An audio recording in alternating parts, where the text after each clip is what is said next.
Welcome back to ఆ channel. Slab life పెరగాలన్నా, ఇల్లు పటిష్టంగా ఉండాలన్నా, స్లాబ్ ఫెయిల్యూర్ కాకుండా ఉండాలంటే ఈ జాగ్రత్తలు తప్పనిసరి.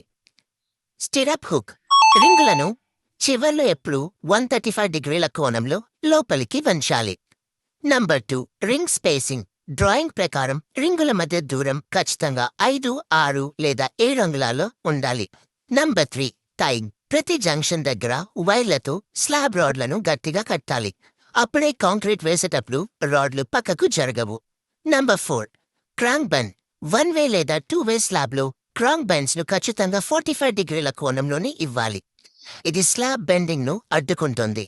Number 5 chairs. డబుల్ మెష్ ఉన్నప్పుడు పై రాడ్లు కిందకు కుంగిపోకుండా చైర్స్ వాడటం మర్చిపోవద్దు. ఇది స్లాబ్ మందాన్ని సరిగ్గా ఉంచుతుంది. Number 6 cover blocks. రాడ్ల కింద కనీసం 20 mm సైజ్ కవర్ బ్లాక్స్ పెట్టాలి.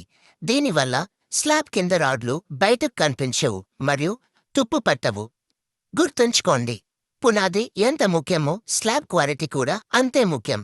ఇలాంటి మరిన్ని సివిల్ ఇంజనీరింగ్ టిప్స్ కోసం ఇప్పుడే ఫాలో అవ్వండి. అలానే మీ ఫ్రెండ్స్ ఎవరైనా ఇల్లు కట్టుకుంటే ఖచ్చితంగా వాళ్ళకి కూడా షేర్ చేయండి. యూస్ఫుల్ అవుతుంది.